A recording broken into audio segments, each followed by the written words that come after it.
Hi everyone, thanks ever so much for being here and welcome to this Policy and Practice seminar hosted by the UCL Department of Political Science and the School of Public Policy. My name is Cathy Elliott.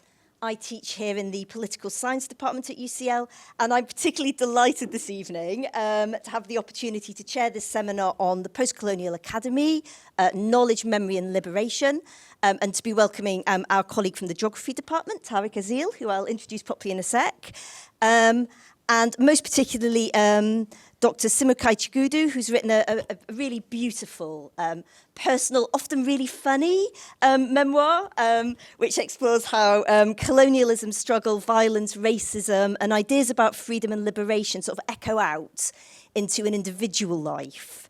And it really is, it's a wonderful book. I couldn't put it down. And I've done a fair amount of teaching and work myself on kind of decolonising the university, including giving quite a few lectures and presentations that feature a picture of a really joyful looking protest against the ongoing presence of the Cecil Rhodes statue at Oriel College in Oxford. And reading the book, I realised you're probably not in that picture, but I think you were certainly a founding member of the Rhodes Must Fall movement in Oxford. And when you all read the book, you'll see that Simukai's defiant and joyful spirit kind of imbue that picture, even if he's not physically there in person. So in summary, I'm like super starstruck. I will be asking you to sign my copy later. I hope you will all buy a copy. You can get a copy using that QR code, or I believe there are many signed copies in Waterstones. But before we begin, I just want to note that all our events at UCL this year, we're acknowledging and we're celebrating the fact that it's 200 years since UCL was first founded as the first university in London. And as you walk through the campus, you're going to see posters and displays kind of proudly reminding us that UCL was the first university to admit people of all faiths and none, the first to admit women on equal terms with men, the first to have a student union. And all of this is genuinely really, really cool. UCL is a great place to work. It's got a proud history. It's exciting. It's been progressive. It's been disruptive. But perhaps one of the things I am particularly proud of is the fact that even in these bicentenary celebrations, we're not shying away from discussing some of the darker side of our history. And in particular, I think it's worth acknowledging at this moment that UCL was the place where the disproved science of eugenics was invented and legitimised. And I tend to call it a disproved science rather than a pseudoscience because it was absolutely the scientific mainstream for the first half of the 20th century. Francis Galton set up the Department of Eugenics at UCL, and Carl Pearson was the first professorial chair of eugenics. Their work provided the scientific basis and legitimation for mass sterilisation programmes in the UK and the United States, and eventually for Nazi programmes of extermination of Jews, Roma and disabled people. We have in our own collections here at UCL objects that were developed by Eugen Fischer, whose work directly informed the anti-Semitic and racist Nuremberg laws of 1935. And we're also, as it happens, we're sat here in UCL's archaeology department where Sir William Flinders Petrie did groundbreakingly important work that still informs the discipline of archaeology today, but who also believed in racial hierarchies and worked closely with Galton and Pearson, including by providing skulls from his excavations for the anthropometric lab in the hope that it would provide scientific evidence for his racist ideas. As we know, it did not provide such evidence, and in fact, the UCL Department of Genetics, as the Department of Eugenics later became known, did also do much of the work that disproved eugenics as a science. But still, it was only in 2020, during the Black Lives Matter protests, that we finally renamed the Galton Lecture Theatre and the Pearson Building, where the Geography Department was based. And amidst ongoing effort and activism by many staff and students, we still continue to struggle to address awarding gaps between white and black students who arrive with similar entry qualifications, with shamefully few black professors or representation of black scholars on reading lists, and with exclusive and alienating pedagogies.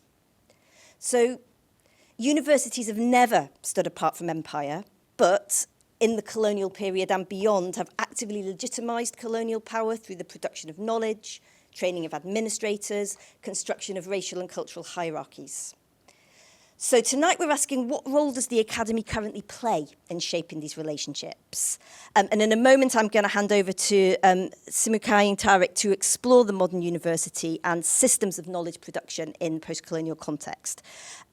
But first, to give some slightly more formal introductions. So Dr Simukai Chigudu is Associate Professor of African Politics at the Oxford Department of International Development and Fellow of St Antony's College at Oxford University. He is broadly interested in the politics of global health and epidemics, race and identity, citizenship and activist movements, with a regional focus on Africa and the African diaspora. The book Chasing Freedom has been rightly named by Foreign Policy as one of the 30 biggest book releases in foreign affairs history and political science in 2026. And Professor Tariq Jazeel is Professor of Human Geography at UCL, and his research explores the spatial constitutions of nation, identity and belonging in South Asian contexts, especially in Sri Lanka, as well as the challenges of engaging non-Western contexts. Tariq co-founded and co-directs UCL's Centre for the Study of South Asia and the Indian Ocean World. Okay, so what we're going to do is we're going to first of all hear from Simukai for about 15 minutes, followed by critical discussion from Tariq for another 15 minutes, and then we'll, time permitting, have a bit of a panel discussion, and then finally we'll have 30 minutes for your questions from the floor, so please do be thinking of your questions as we go along. Okay, without further ado, thank you. Well, thank you so much for this incredibly kind invitation to come to UCL. It means a lot to be here, and I'm grateful to all of you for sparing an evening to come and hear me talk about my book. So I wanted to start by talking about the context in which I began writing this book. So following the egregious and brutal and unconscionable murder of George Floyd in 2020, you know, we all looked on as anti-racist uprisings spread and erupted throughout the United States, calling attention to the country's long history of white supremacy and how that manifests and expresses itself in the carceral state and police brutality, particularly against Black people. As we know, those protests reverberated throughout the Western world, igniting a wider large-scale political and social discussion about how countries in Europe, as well as the United States, reckon with histories of slavery and colonialism, with empire. And the public mood in Britain at that time was trying to wrestle with its colonial history. Now, given that I was a professor at Oxford, about 11 Black professors in the region of about 2,000 professors. So we are the 0.006% or something like that. And I had been a founding member of the student activist group Rhodes Must Fall when I was a doctoral student also in Oxford. And I'd spent my whole life living in the shadow of colonial rule and felt at that moment I had something to say. And as each institution, various kinds within knowledge making, from media and journalism to academia to publishing, was scrambling, looking for Black voices, trying to speak to the current moment, I was approached by literary agents to say, oh, you're a Black voice, I'm sure you have something to say. And I felt that I did. I thought, this is going to be my opportunity to kind of sink my teeth into this big word, decolonization, which was something of a suitcase term, meaning that people pack all kinds of meaning into it. And I wanted to move beyond the heated rhetoric to tell a complicated, rich, and nuanced story about colonial rule. I wanted to write about how colonialism had shaped the landscapes of my life with an eerie precision. How the country that I was from, Zimbabwe, had once been the apartheid state of Rhodesia. How in the conquest of Zimbabwe, in the establishment of the state of Rhodesia, legions of Africans, including my family, were dispossessed of their land. I wanted to write about liberation struggles for African freedom, about my father's journey as a young man, a political prisoner, an exile, and a guerrilla warrior in the anti-colonial struggle that eventually paved the way for Zimbabwean independence in 1980. And I wanted to write about what it meant to grow up in a country so overshadowed by its colonial past, to come of age in institutions and in cultures where the colonial residue had transcended event and had become atmosphere. And I do pursue all of these themes in this book. But as I was working on it, I kind of fell in love with a literary critic and 1970s second wave feminist writer called Vivian Gornick. Vivian Gornick writes that every work of literature has both a situation and a story. The situation is the narrative, the context, the circumstance, sometimes the plot. But the story is the emotional experience that preoccupies the writer. It's the wisdom, the insight, the thing that one has come to say. And in the course of putting my book together, I realized that the big political story that I wanted to tell was the situation, and that the story was something deeper, more complicated and submerged, a kind of emotional reckoning with the psychological impact of colonialism and how it had come to manifest itself within my family. And I realized over the years that I was crafting the book that I was in fact telling two different closely intertwined narratives. I was talking about and searching for collective freedom of all of us as we reckon with the ghosts and shadows of the past, and individual freedom from the fractious despair of a troubled family, haunted by the shame and the grief of the colonial violence and the struggle against it. And I began to conceive of these two strands as like the two interlinked strands of a double helix, inseparable but irreducible to one or the other.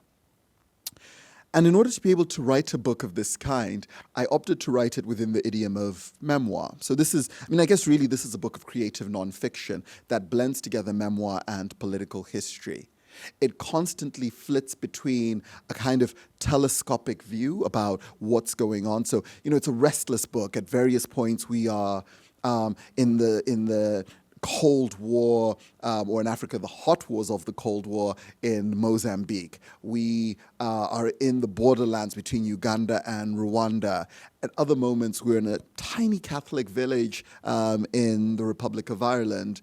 There's a brief sojourn through Mexico City, even as most of the book is set between Britain and the UK and the entwined histories between these two nations. But the book also goes microscopic. It's my own coming of age, and it's my parents' coming of age. All three of us have a narrative arc in the book as we face the end of empire and its long aftermath in various ways. And I found that writing creatively, writing in a literary idiom, writing with memoir, allowed me to do something that I thought was a little bit more subtle and perhaps a little bit more difficult than my scholarly work typically allowed for me to do, which was to kind of inhabit the stuttering nature of emotional confusion that comes with reckoning with the past.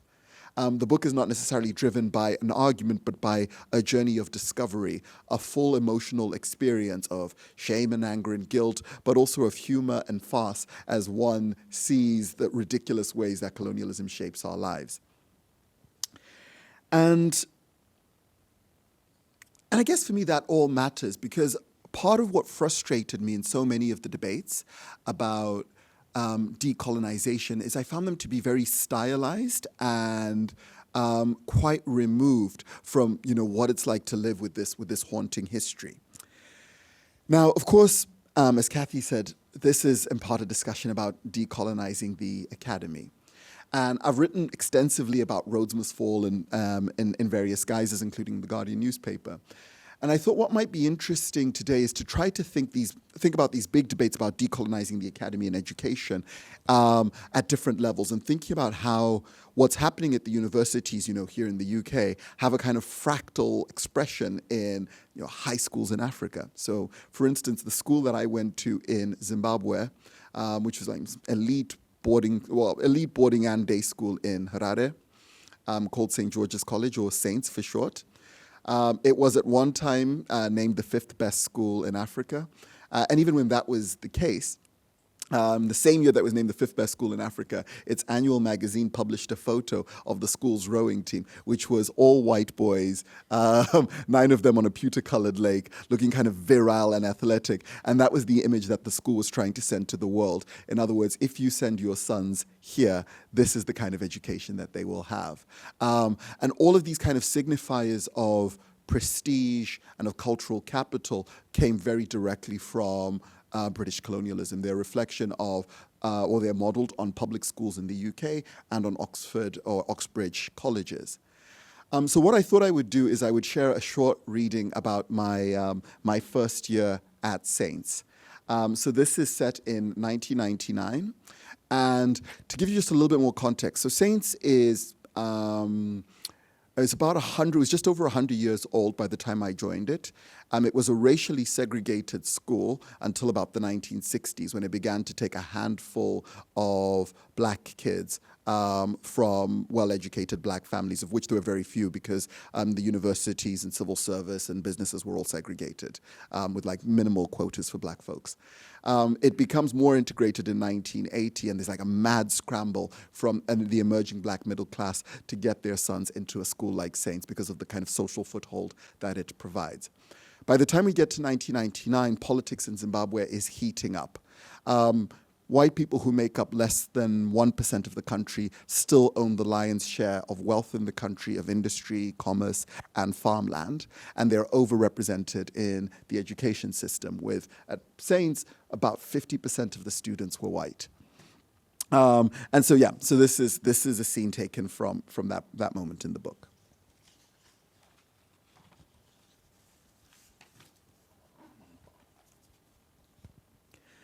Then there was the small matter of race. Saints signaled its prestige through its racial makeup. We had a white headmaster and a white rector. The teachers with the strongest reputations for excellence were white. We also had a high percentage of white students, about half the student body in a country where white people made up less than 1% of the population. A significant portion of the white boys were sons of farmers who owned large-scale commercial farmland in different parts of the country. They were the Rhodies, named after Rhodesia. But they were also white boys from more liberal corners of the populace, like the expatriate community of Eastern European Jews, or those whose parents had opposed the worst vagaries of the Rhodesian government's segregationist rule. Nearly 2 decades into independence, Saints remained a traditionally white school. In his memoir about growing up white in Africa, the Zimbabwean writer Peter Godwin recalls meeting a few black students at Saints in the 60s. They didn't want to discuss African things, Godwin writes. They wanted to be like whites. They spoke English without much of an African accent. I was much the same. I barely spoke Shona, my father's first language, nor did I sound at all like either of my parents, my accent having been exquisitely crafted by my training in received pronunciation. The school placed me in the first language Shona speakers class with the other black kids. The Shona lessons were less a pedagogical experience than a ritual witnessing of my classmates speaking in tongues. I sat in silence, eyes trained on my lap, praying that the teacher would not ask me anything. The shame of not speaking my own language was compounded by my simultaneous resentment of white racism and my aspiration to the cultural capital of whiteness. The white people who didn't flee Zimbabwe in 1980, and to be sure, a lot of them did, about 100,000 in the first 6 years of black majority government, but they still owned over half the country's land and the lion's share of industry and commerce.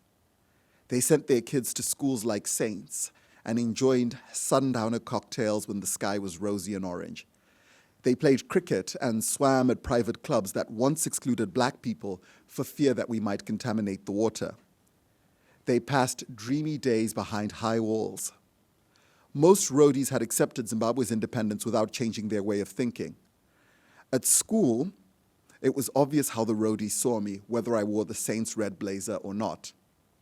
Chigudu, one white classmate said to me, "What's the difference between a nigger and a bucket of shit?" I looked at him blankly. "The bucket," he chortled. We were studying Romeo and Juliet in my English class. Our teacher, a stocky white man with an impressively square jaw and an expansive chest, asked one of my classmates to read Mercutio's famous monologue, the Queen Mab speech, out loud to the class. "And please don't ruin the poetry of the speech as you read it." "You're just saying that because I'm black," my classmate said, kissing his teeth. The teacher slammed his copy of the play on his desk in exaggerated indignation. "That's it," he yelled. "That's all you black-ons ever say." The class descended into a raucous argument about which race was better, white or black. It was as asinine as that. I laughed gleefully at the bravado as we compared the races according to various criteria. Our teacher threw himself into the fray, giving his insight as coach of the first 15 rugby team. The black-owns like Mugai and Chisora are the brawn of the team. They are fast and strong, hey? But they're not the brains of the team. That's where you need white-owns like Dobson and Shaw and Crocker, Hansen, who can follow tactics and can kick the ball skillfully. The white-owns can do much more than run fast and bash other owns. They can think strategically about the game. Soon, the tenor of the conversation shifted from boisterous to belligerent. The evangelists of white supremacy have a tradition of mourning nations that no longer exist, like the Confederate States of America or the Boer republics of South Africa, or indeed Rhodesia. This peculiar genre of nostalgia surfaced among the roadies in my class, who argued that it was white people who built up the country and black people who were now ruining it. Before colonialism, they said, this land was little more than bush, with tiny villages of mud-walled, grass-roofed huts sporadically interrupting the emptiness. Then the Rhodesians built fine and functioning railways and roads.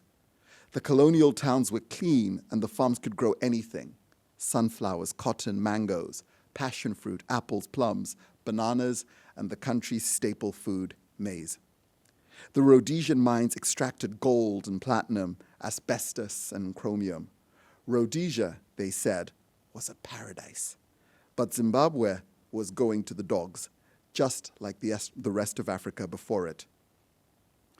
It is sometimes said that the worst thing to happen to Africa was the arrival of the white man, writes Peter Godwin, and the second worst was his departure. Sitting in class, I didn't know what to say. I sat and waited for the bell to ring. So I wanted to share that passage in part because it kind of foreshadows so much of what is to come. That these tropes about Africa, its underdevelopment, and this pervasive idea that were it not for colonialism, Africa would have no infrastructure worthy of the name, no political formation, no rule of law or democracy. Its political formations would remain rudimentary, despotic, and corrupt. I thought about it too. When I got to Oxford and I would encounter such tropes as the late historian and Regius Professor of Medieval History, Hugh Trevor Roper, saying that there was no history in Africa. There was only the history of Europeans in Africa. The rest were the unedifying gyrations of barbarous tribes in picturesque but irrelevant corners of the globe.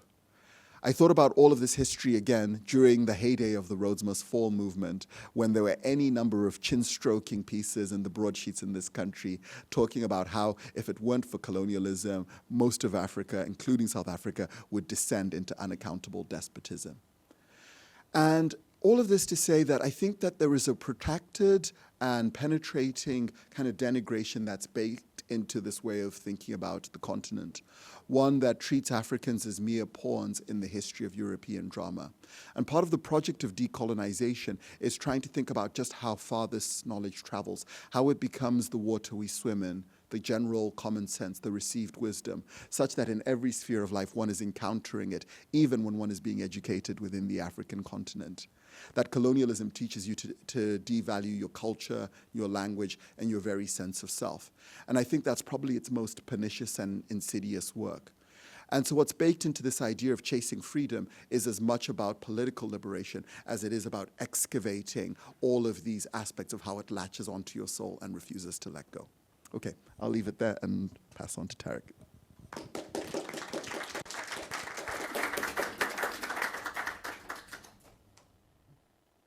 Okay, so the mic is on. Can you hear me?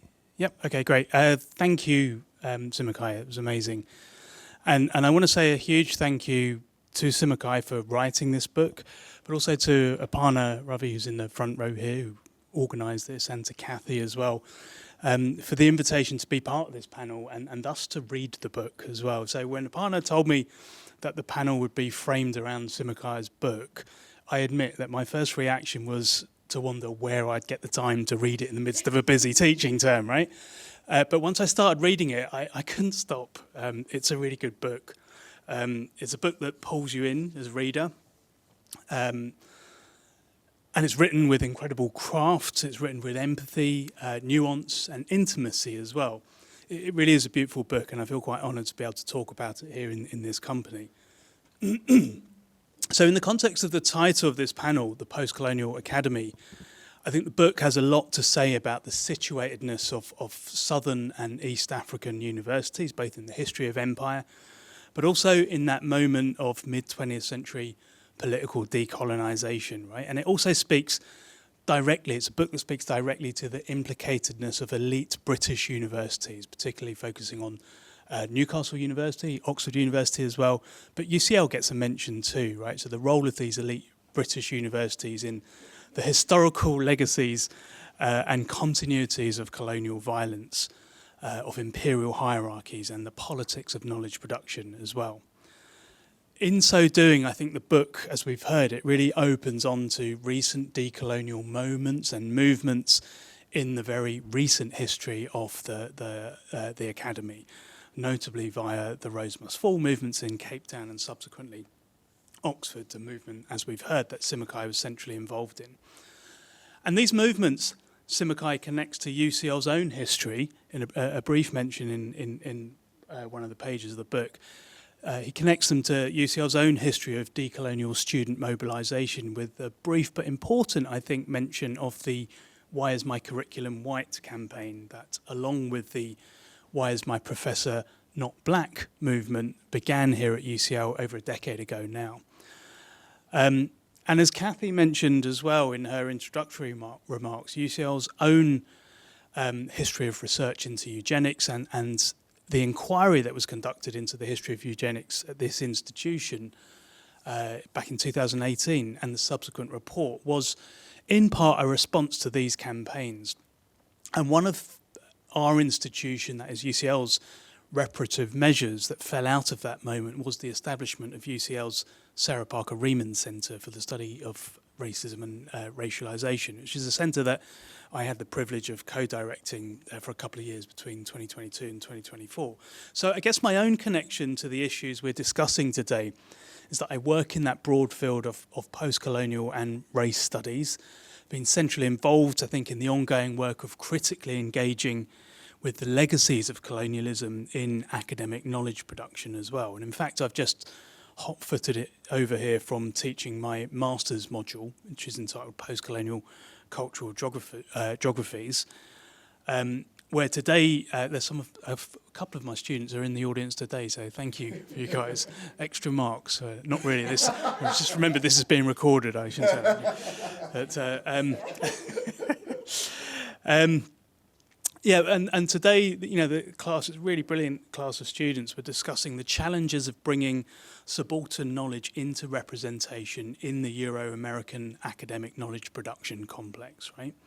And these are themes, I think, that this book, in its own way, takes on very directly, right? But it does so with such a sort of beautifully deft touch, so as to make these very complex issues, these very knotty political issues, feel like a great bedtime read, actually, right? Which is a compliment. It's meant as a compliment. So having made these kind of opening remarks about the book, for the rest of my time, I want to do two things, really. First, I want to turn to the work of two well-known post- and anti-colonial thinkers who I think this book sits somehow in conversation with. So those two are Edward Said and Frantz Fanon. Second, I want to pick out two themes that I read from and through Simukai's book that I think might usefully open a space for a broader discussion about post-coloniality and knowledge production in the academy today. So first, then, to Said, right, whose work I think, you know, many of us in this room, if not most of us, will be well familiar with. I want to turn to a brief excerpt from the first chapter in his 1993 book, Culture and Imperialism. There's a remarkable little passage early on in that chapter where Said sketches the geographical extent of imperialism that we need to reckon with. And Simukai's already sort of hinted at this notion of swimming in the sea of colonialism, if you like. I don't have slides, so I'm just going to read this quote from page 7 of Culture and Imperialism. Said writes that, consider that in 1800, Western powers claimed 55% of the Earth's surface, and that by 1878, the proportion was 67%, a rate of increase of 83,000 square miles per year. By 1914, the annual rate had risen to an astonishing 240,000 square miles, and Europe held a grand total of roughly 85% of the earth as colonies, protectorates, dependencies, dominions and commonwealths. What Said then goes on to stress in that short passage is how colonialism drew the world into a single interacting whole as never before, yet, we must also add, it also produced enduring racialised ideological, developmental and geopolitical divisions. So just as it draws the world together in material and ideological ways, it also fragmented and divided the world. And it's this kind of simultaneous drawing together and fragmentation, hierarchization and distancing that I think we can read so powerfully from Simukai's book. And the point I want to make here is that when Said writes about colonial history and culture, he's writing about world history and global culture, right? We cannot separate colonial history from the history of the world around us, from the history of the present, the history of all our everyday lives and our institutions as well. And Chasing Freedom is a book that portrays that sense of the colonial histories of the present and the predicament of what to do with and in that history so very powerfully, I think. But it's the way that colonial present is narratively portrayed that I want to dwell on, right? Because it brings me to the second writer that I wanted to mention. That is the Martinican psychiatrist and anti-colonial writer Frantz Fanon.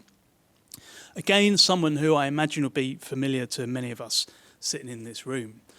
And Fanon's writing, particularly in his 1952 book, Black Skin, White Masks, but also in the case notes that append his later book, Wretched of the Earth, which was published in 1961, his writings there explore the psychosocial effects of colonial rule. Or as he famously put it in chapter 5 of Black Skin, White Masks, the lived experience of the black man. Now, notwithstanding the critiques around gender we might want to make of Fanon's writings, his contention, of course, was that colonial discourse, colonial violence, and not least colonial knowledge production incarcerate the black or colonial subject in the epidermal prison of skin colour, right? Of race and racial hierarchy, in other words. And Simukai's book, I think, is a deeply moving, it's a deeply personal exposition of his own navigation of the psychosocial traumas of coloniality that make it clear to any reader what the black, African, diasporic experience is in and through a world that's been so produced by colonialism. And of course, I'm not just talking about the post-colony of Zimbabwe here, Simukai's country of birth, and the setting for the first two parts of the book, right? But also here, right, in the post-imperial heartland. So his brutally honest accounts of his experiences at Newcastle and Oxford University in the third part of the book are testimony, I think, to colonialism's ongoing psychosocial effects on him as a post-colonial subject, right? So in some sense then, I read Fanon's deeply humanist project of negating the colonial binaries, the colonial categories and objectifications and hierarchies that comprise the lived experience of the black subject. I read these as Simukai's own elusive challenge as well, chasing freedom, right? And spoiler alert, he doesn't really find it. Sorry. Not much of a spoiler, because I think anyone who believes we're free from colonialism's history is misguided, of course, right? So, moving into the last sort of section of my comments, right? Picking up then on the psychosocial dimensions of this book is to alight, I think, on the first of the two themes that I want to tease out with respect to that task of pushing and probing at post-colonial modes of knowledge production. And what I want to draw attention to first is something I guess I've been thinking about quite a bit in my own work, which is the power of biography. We've referred to it as memoir, which of course it is, but also the power of biography, or what I've referred to elsewhere as geobiography, right? I'm a geographer, so I have to stick that in there. So Chasing Freedom is a book that produces a kind of knowledge that critically intervenes in colonialism's complex through biography, right? Through the ability of post-colonial lives to tell important stories and thus produce important forms of knowledge. And when I look back at my own work, right, the tracking and tracing of post-colonial lives is something that a central role in my own post-colonial geographical scholarship, right? Whether it's my own trajectory, my grandmother's or my mum's and dad's stories of emigrating from Sri Lanka or colonial Ceylon as it was to the UK in the late 1940s in my mum's case, or the 60s in my dad's case. Also, the transcontinental stories of some of the architects whose work has preoccupied me over the last decade or so, or indeed the hybrid belongings of the 1990s British Asian musicians that I'm working on now, right? And shout out to my brilliant colleague Caroline Bressy, historical geographer, who's written a brilliant book on the Quaker woman Catherine Impey, which is a tracking of her life and work as well, right? And of course, Simukai's book is underpinned by that impulse to narrate a life, right? And it's an impulse, I think, that is exceptionally intimate and thus incredibly brave. And one of the books that came to mind as I was reading Chasing Freedom is the historian Hazel Carby's 2019 biography, Imperial Intimacies, which tracks her own childhood as a Windrush baby in post-war Britain, but in so doing shows how intimate and often traumatic family life can't be disentangled from the broad tapestry of empire that has been so much a part of so many of our histories.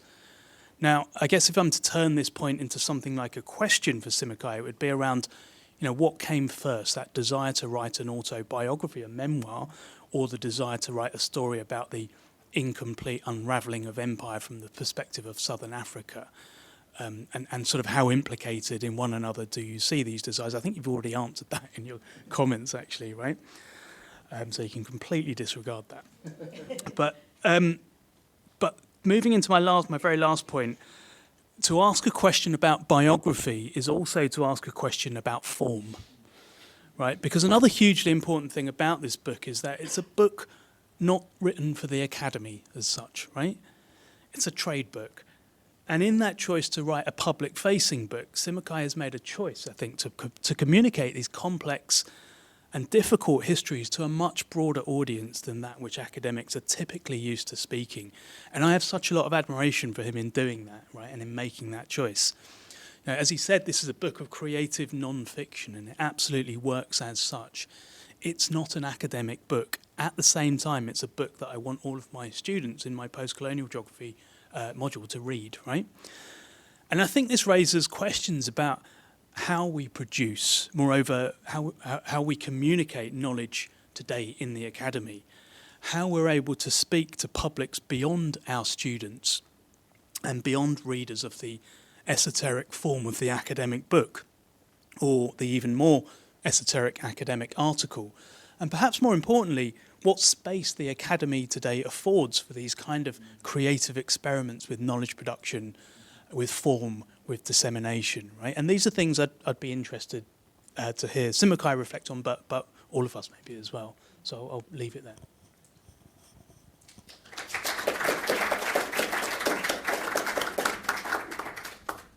Brilliant, thank you so much. I don't know if you want to spend a minute or two reflecting on that. Yeah, okay. Tarek, thank you so much. I mean, that's really powerful. And I think this is actually the first event I've done since the book's come out where it's kind of receiving academic treatment. So a lot of the events I've been doing so far have all been, in the media or just more general kind of literary reading. So it's really kind of powerful and moving to see that the book still works as something that's very generative of thinking and is writing back into a post-colonial theoretic canon, as well as into various disciplinary debates. So I'll just reflect very briefly on a couple of things. So I did sort of answer the question about the impulse to write biography, but maybe to be a little bit more transparent, which is that when I started this book, I didn't exactly know what I was writing. And impulse is such a good word because I think it gets at the subconscious or semi-conscious drive to try to understand something of myself, something of my place in the world. It also was a kind of bid to my parents, because writing the book I knew would mean having to sit down with them and take their life stories. And I think there was this deep and unarticulated well of sadness between us that I couldn't quite put my finger on. Something had unraveled, and in trying to stitch it back together, I thought, well, doing a book is kind of a justification for that. You know, that gives us a pretext to sit down and have the conversations that families so often find difficult. There was something profoundly naive on my part in thinking that I could do something like that. And there are these various moments in the book where I start to realize just how complicated it is to hear your parents' story, because it means having to see them as rounded human beings themselves, marked, scarred, traumatized by, you know, the historic time in which they came of age, and having to confront the long-term sort of sequelae of choices that they've made. And so it was a really complicated undertaking and transformed as I was writing the book. But I think that does, as you say, it just shows how knotty these personal histories are to social and political context. And I found it really, you know, I had to turn beyond the academy for inspiration and started reading more memoir, reportage, some fiction, but a lot of creative nonfiction from writers and thinkers who talk about kind of the intergenerational kind of ramifications of political violence, how they distort memory and fragment identity. So for instance, I'm thinking here of Eva Hoffman, kind of Polish Jewish writer, daughter of Holocaust survivors, talking about how she learned and came to understood what her parents had lived through, or Amos Oz writing about this entangled history of Israel and Palestine, raised Israeli in a Zionist family, then rejecting Zionism, but you know, giving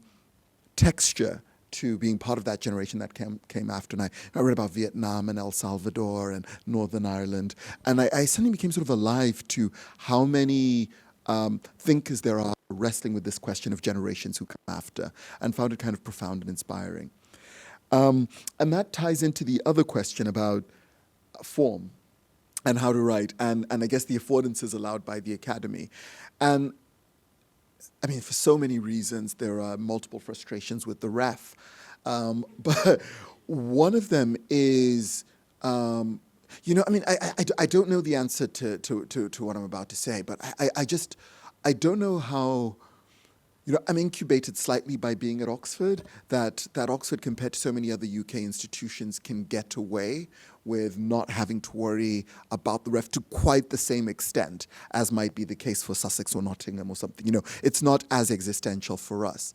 And so there's a weird way that, like, that insulation and privilege of being in that kind of academic ecosystem creates or allows, with some reservation, the conditions in which to take a risk. I mean, don't get me wrong, my department was ambivalent about this kind of experiment, but they also didn't stop it in a way that I think might have happened elsewhere. Yeah.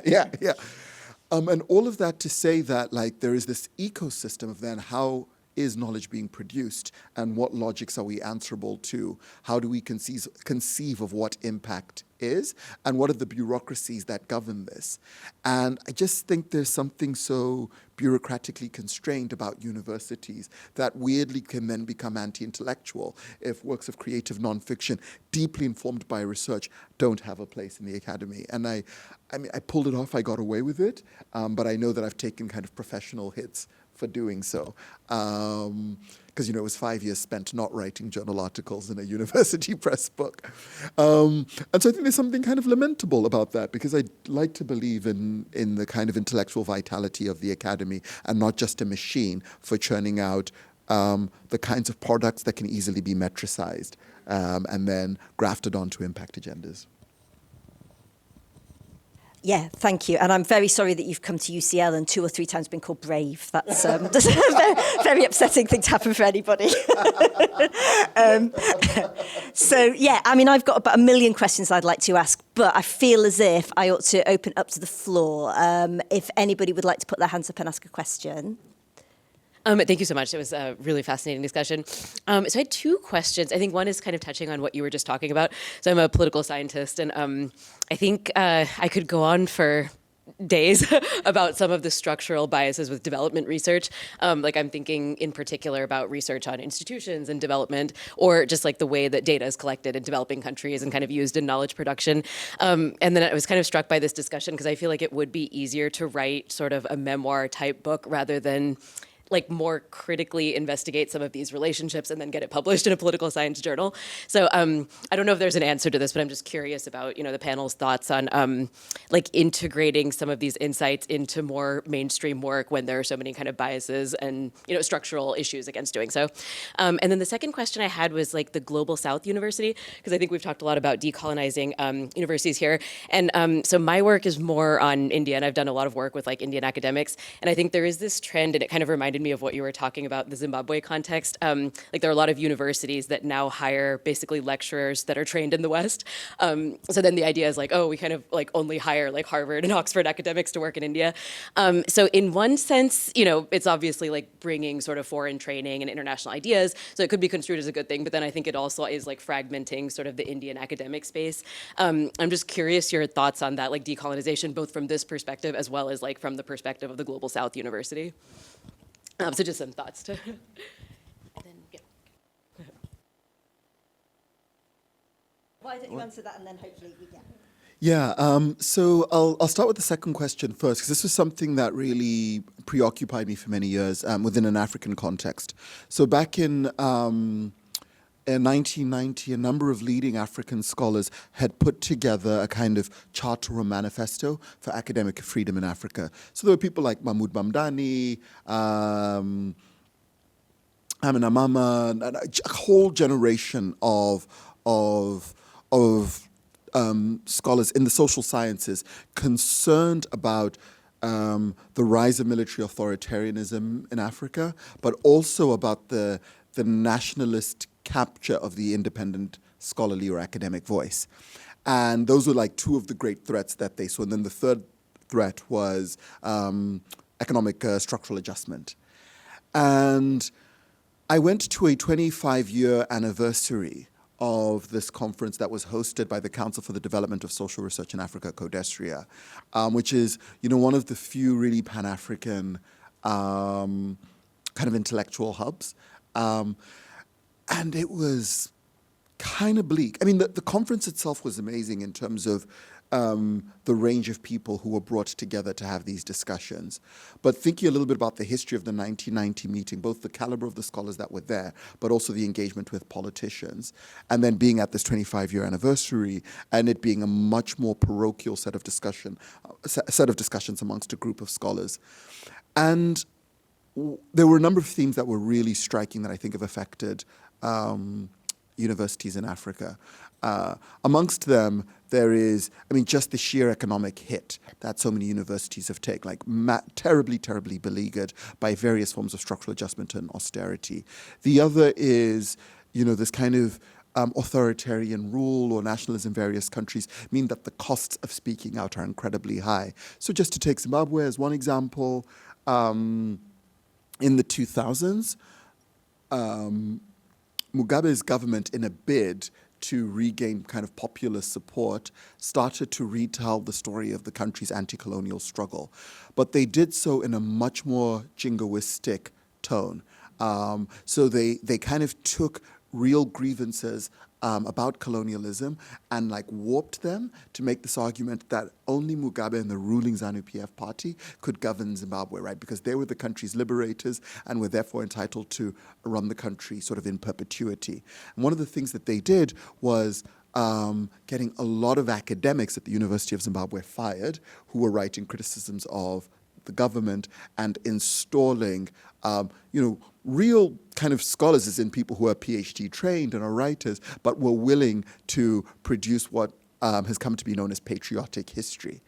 it's not a million miles apart from certain things that we see happening in the United States with various kinds of assaults on academic freedom, assaults on bureaucracies and technocrats, and edicts put in place about what can and can't be said in the public sphere. And then the other dynamic was how African universities sit in relation to the global academy. So you've got this political story, this economic story, but also this kind of knowledge production story. So to take politics or political science specifically, I'm forgetting the figures to hand now, but I've got the approximate kind of volume. So I think it's in the region of about 97% of all the writing, or maybe even 99% of all the publishing that's done on Africa in the social sciences broadly comes from outside.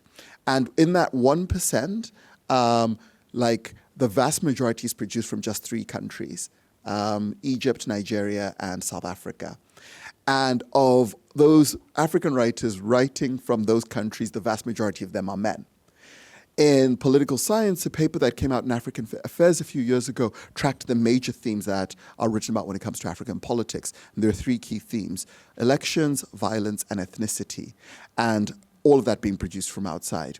And so when you're on the continent and you're talking to people about what they understand politics to be about, it is much, much larger than those 3 themes. But language, culture don't feature. The other thing is that the presiding frame of comparative politics means that in-depth studies about maybe rural or associational life in Togo that might have major important national implications don't have a venue to be published within mainstream political science journals and might find a place in area studies if you're lucky. Then there's the question of methodology, that with the quantitative turn in poli-sci, you basically need to be trained at MIT in order to make sense of any of it. And one of the consequences of that is you have a number of universities whose comparative strength in terms of studying the continent is local knowledge, is language, it's culture. But if none of the top journals, if APSR is never going to publish that, you don't see the benefits accruing by way of grants and so on. So you have all of these things feeding into each other: the political context, the economic, and the scholarly context. And then I guess briefly, for me, who's ostensibly an African politics scholar, I hide away in an interdisciplinary department because that kind of allows me to fudge a lot. And, lots of people have written about this. I'm thinking of Ian Shapiro's book, Flight from Reality, on the kind of methods turn in social science, and this kind of a method-driven academic culture that becomes detached from actually trying to make sense of social and political reality.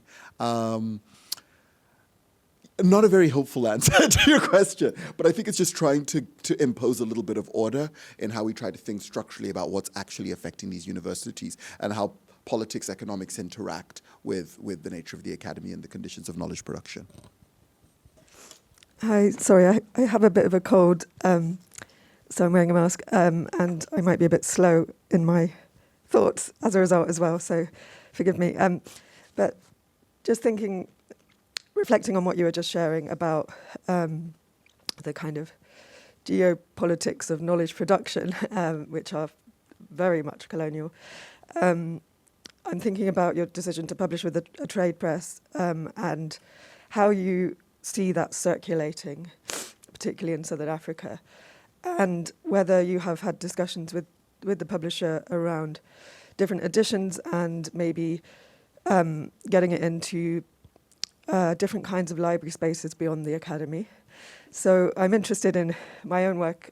I used to be a librarian, and now I'm a kind of scholar of critical librarianship and through a colonial lens. So I was trying to think about your book through the lens of libraries in multiple ways, like in the way I've just put it, in terms of its current circulation and who you want it to reach and how, but also how do libraries and archives play a role in the production of the book itself? So beyond the actual kind of oral histories and living memories that you engaged with in your family and communities, like where did you go to for the sources and other sources, and what kinds of violences or erasures did you come up against with that? as well. Sorry, that was quite a lot of rambling, but hopefully you can say whatever you feel like about that. Yeah. Yeah, no, fantastic questions. So just on kind of trade book and circulation. So I'd written an academic monograph with Cambridge University Press. That was my first book. And the publication of that book got delayed by 6 months because I was arguing with them about including an Africa edition in the contract. And so I'd refused to sign the contract that they first gave me because I said it was really important that we had a paperback Africa edition that could be sold in the region. Eventually they agreed, and I think sold about 3 copies that were all bought by friends of mine. And we're, there were a couple maybe circulating in Zimbabwe. I mean, it was just really hard to get that out in the region. And there was some effort at it, but it's just a very different scale.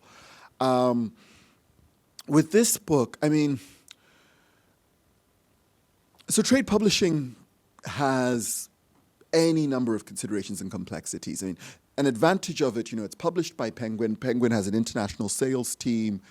Oh, sorry, can you hear me? Yeah. Penguin has an international sales team, so there is a kind of infrastructure for these books to be sold on the continent. And I think it'll get much more coverage than my first book did, for that reason. The other thing is that there is an audio book, and then there's all of the interviews and the things that are going to be put on YouTube. There was an interview I did with BBC World Service that covered a number of the themes that my mother was getting inundated with messages from her friends in Uganda who had heard it. So there's just more scope for the content and the ideas of the book to kind of spread, and hopefully for people to access it. But it is ultimately a commercial product. I don't own the rights to it. I've sold those to Penguin. They are, for them, Africa remains a relatively thin market apart from South Africa. And so the kind of energy to kind of pump it out into Africa is not really is not in my hands as much as I'd like it to be. And I will, once we've sort of done the waves of releasing it in the UK and in the United States, and I have a bit of time over the summer, try to push much more. But that would be on my own back, and that would be me trying to go into different countries. I'm thinking of, I've been talking to people in Kenya about how would I get this book to people. And so it's a far from perfect system, but so many of these problems are structural, and I think that's baked into your question. And there's been a reading, prior to, AI and TikTok, there was a reading crisis in Zimbabwe where so much of the publishing industry kind of collapsed, and it's really hard to get. There's so much fine Zimbabwean literature, and it's so hard to get it in Zimbabwe. Yeah, and so a lot of that's structural, and I'm kind of quite sort of level-headed that there's a limit to what I or any one book can do. But yeah, Tarek, do you want to? Just to picking up on Alice, isn't it? Yeah, Alice's question. I had a similar experience with the first book that I wrote was published by an academic press, but published by Liverpool University Press, and I kind of negotiated with them such that it was a book on Sri Lanka, I should have said. There's a book on Sri Lanka, but I negotiated from an early stage with them that it could be brought out simultaneously by a Sri Lankan publisher. And that was really important to me because in terms of the geopolitics of knowledge production, what was important to me was that it's a book about Sri Lanka, and I felt I needed to be speaking into that context. I need to be having a conversation with the people about which and with whom I was doing research, right? And I think this maybe connects a little bit to Aparna's first question about data, right? This sort of notion of data and the sort of the historical legacies of patterns which construe the global south as places for data collection, but not necessarily for the dissemination of arguments that come from the analysis of that data, right? So in terms, I think a sort of joined up discussion about the geopolitics of knowledge production would encourage and enjoin us to think about what actually is data how we're working with it, and how we're also communicating and thus making ourselves responsible to and with the communities about which and with whom we're working, right? Those of us who are sort of working on places in the so-called global south, right? So I just wanted to throw that into the conversation. Hi, I just wanted to ask, what is your take on sort of the comparison between institutions in the UK versus maybe the US, and like the kind of nature and flavor of decolonial academia coming out of both places? Because I think I studied my anthropology as an undergrad degree in the US, and there's always this idea that anthropology taught in the UK has this like rigidity to it, and we're so like, you know, progressive and forward thinking or something like that. But I just think, you know, Western hegemony has just clearly, you know, moved, the nexus of it has just moved all like from Europe maybe to the US. And, you know, it used to be that the allure of, you know, I'm from Singapore, so the allure of like coming to the UK was something that maybe generations before me aspired to in a way to sort of mimic the hegemonic power. But things have obviously shifted in the world, I would say, argued that it has shifted a little bit more towards the US in certain ways. Yeah, so I just kind of wanted to ask, where does it diverge in, you know, that, you know, US versus UK or general European discourse? Yeah, but there was another question before. Well, thank you, Professor, for your talk. Thoroughly enjoyed it. I'm a first-year student here at UCL studying political science. And I wanted to ask the overall question, more fundamentally on the issue of colonialism. I also come from a country that was once colonized by its imperial neighbor. But then my country today faces the existing debate on whether that metropole was a developer or a vice. And this kind of reminded me when you brought up about your white Rhodesian friends back in school who kind of, right, right, showed longing for the past and kind of citing their the works of their ancestors as more of a boon to the development of your country. So I was just wondering your kind of approach to that and how you would kind of address that kind of two sides of the debate. Hello. I wanted to ask a question about, I guess, knowledge production in terms of talks like this. In terms of academic audiences, but also public. I'm a master's student. I don't know where I stand in that, but I feel like when I've been to like a few talks where it's not usually academics in specifically post-colonialism, but human geography generally, where they will talk about intersectionality like it's a buzzword, but they use it in a really superficial way.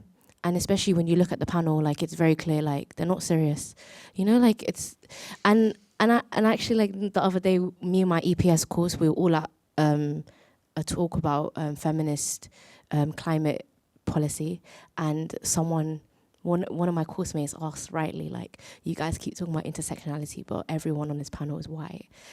So, you know, and the response was really, I'm not gonna lie, was quite dismissive and a bit like, you know, from one of the panelists, it was like, oh, well, I'm a working class woman and blah, blah, which is valid, but it was a bit like condescending her response and a bit ageist and kind of like shutting down the question, which was, you know, valid and respectful. And so, and I find that too, me too, if whenever I've kind of asked questions in that sort of direction, it's just like the academics just kind of scramble and like justify themselves or their presence there rather than actually engage with the question and engage with it critically. And so I guess I wonder what you think about that and like how do you actually push back against it, not in a way to like make people feel defensive, which I don't think is our fault anyway. I think that's a personal thing, but you know, like a way to actually get people to critically think about it, and like for someone like me to ask about it, even if I'm like inexperienced and young and silly and I'm not just a silly master student, but like, you know, like for us to be able to actually, you know, challenge that, but and to have it engaged with like seriously in this space like this with academics. Yeah, I hope it's not a lot and we will have time to answer to everything. But thank you so much for your talk. It was very interesting. And my question is more about, you said you teach African politics, but like it's the international development department at Oxford. And I was like wondering how like in the book, but more general, like in your like career, you engage with also those frameworks of like development and like how like within the academy, for example, we like want to denounce and like engage with this colonial like history, but we end up like using like frameworks and like because that's all we have that can reproduce also like those hierarchies and what we're trying to like denounce. And I wondered like where you stand in the middle of all this, and if in the book you engage with this as well. Well, thank you all for your questions, and I'll do my best. Apologies in advance if I leave you with an unsatisfying answer. Partly just take that as a compliment to kind of the richness and the texture of them and how difficult it is to do justice because of the range of things you brought up. Maybe starting with the last question. So I teach in an international development department. It's not a normal international development department. I mean, like many things in Oxford, it's a kind of accident of history. It sort of is what it is. It's basically a gathering of scholars who, broadly speaking, are interested in the politics, history, culture, and economics of the global South, broadly speaking. And if you were to look at who's there in the programs we run and the stuff we do, it doesn't kind of conform to what you would typically expect of a development department. And on one hand, that's very, very freeing in the sense that, oh, what this really is a hub of interdisciplinary kind of scholarship. And there's a kind of vitality to that and an openness to inquiry. On the other hand, it is an international development department, which means that we can never really escape the normative teleology baked into the idea of development. And so we detain ourselves at great length teaching students, trying to disabuse them of the idea that development is this sort of self-evident good, that it's actually a loaded and a contested concept and so forth. So I would say that it's a department that enables and constrains in various ways, and perhaps ways that are not intuitive at face value. And once you're there, you start to realize, oh no, there's an awful lot that's going on here. But what I would say is that the vast majority of my colleagues would share your concern, that most of them are trying not to be saddled with kind of frameworks and modes of theory making that are so annexed to the West that they do a disservice to the regions they're from, the regions that they work in with, etc. You know, but none of this is easy. That's just a bit of context to the department. I'll answer the question about the first one on decolonizing the academy, US versus UK. I'm not the most authoritative person here, so this is partly just my observations. Anthropology is an interesting field in this respect. I think that anthropology in the US, broadly speaking, does allow for a degree of expansiveness and innovation that you don't see in quite the same way in the UK, broadly speaking. So for instance, you have many more Black anthropologists, many more African-American anthropologists, a lot more work thinking about kind of language and race and identity in the US itself, and anthropologists working kind of in country as well as doing work internationally. So I'm thinking here, for instance, of Lawrence Ralph's work on gang violence in Chicago, and the kind of premise of it is that, you know, the trope about gang violence is you end up dead or in jail, and he's saying no, most gang violence results in disability, and so he's from Chicago and does this deep ethnography on the lives of former gang members who are mostly in wheelchairs or living with permanent disability, and kind of the trajectory of their lives. I mean, so it's a microcosm, right? But it was kind of fascinating to read because he comes out of a very traditional and prestigious anthropology school in Chicago, but is doing really a kind of ethnography that I don't see as prevalent in the UK.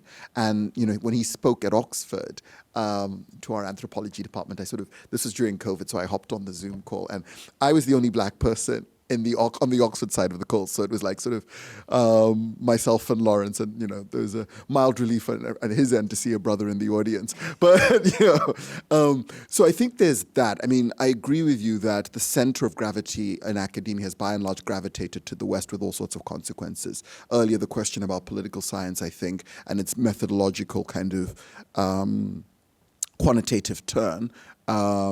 And narrowing of the field is also an effect of how things are done in the US. So it's very hard to avoid the role of the US. And maybe one last thing to say about decolonization specifically is that, I'd said earlier in the talk that it's a suitcase word because people pack different meanings into it. Certainly when I'm speaking to North Americans that I teach, the word connotes something quite different to how I understand it, having grown up in Zimbabwe, right? And so a category that I never use is indigenous. It doesn't really work where I come from. And yet that has a very particular valence in the Americas. And so I think that there are these really important differences, and at times the word decolonization is too meta to get at the particularities, of those debates. The question from your colleague next to you, so this is just a perennial nightmare. I mean, how do you get over the fact that people constantly make this argument? Basically, it's that we gave them the railways argument, and you can't really falsify the claim because you can't generate a counterfactual of what might have happened had colonialism not occurred. I guess how I sort of think about it. I guess broadly is, I've spent a lot of time thinking just about, the scale and the violence of it, the kind of arrogance baked into the question. But very often you're not having an empirical debate. There's a kind of posturing to it, which is a form of a kind of cultural assertion and superiority. And so I think if you can pierce that and get into the facts of it, I struggle to convince me that there is any kind of moral justification for colonialism, no matter how many railways are built. Or, I'm running out short on time, and I don't know that that's a satisfying answer. But I think it's just trying to separate the context in which those sorts of remarks are frequently made, which are very much about the present and the interaction you're having there and then, rather than about what actually happened and any kind of counterfactual. And then lastly, on intersectionality as a buzzword, you're absolutely right. And I think a lot of academics are defensive, particularly in an age where so much more attention and thinking is happening around identity. And very intelligent and thoughtful questions about identity can also be dismissed as being kind of parochial and reductive. My strategy, for what it's worth, is I generally try to make a point of connection with everyone I disagree with. By connection, I just mean acknowledgement, an acknowledgement of, look, this is where people are coming from, this is what you think. Now allow me to maybe complicate or nuance or add a different valence of perspective to what's just been said. It's a strategic maneuver. It's just a way of having a conversation so that, because it disarms people to feel that, an intellectual exchange is not being reduced to ad hominem. And I think that that's what a lot of people feel when they're on a panel and their identity is called out. They feel that this is an attack on me rather than a critique of the structural circumstances that means an all-white panel is talking about intersectionality. And so I try to go for the structural and try to make a point of connection and then get into the substance. I hope that's helpful, but yeah. Thank you so much. Thank you for that really rich answer, and thank you for all your questions. I just wanted to pick up on your question a little bit, because I think it had two parts. There was a part about intersectionality, but there was also a demand there from students to be taken seriously, I think. And I think so you want to answer. We'll talk about it afterwards, maybe. But you know, I think that's right. And one of the things we haven't talked about so much, actually, and perhaps surprisingly, is education in the academy, right? And colleagues in this room will not be surprised to hear me raise it, just as a last as a last thing, right? But you know, we often have this idea that education is the reparative thing. If we want to make reparation, maybe education is the thing that will repair.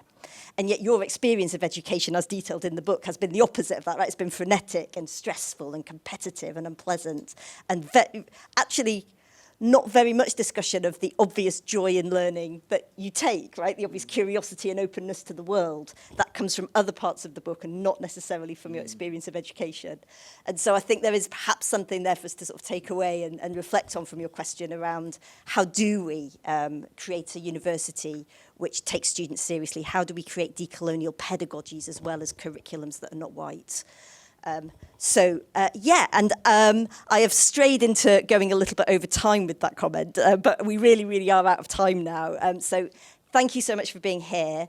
Before we wrap up, I need to tell you that our next policy and practice will be global governance and the rise of a new world order, which is this time next week, Thursday, March the 26th. You can sign up to that via our website.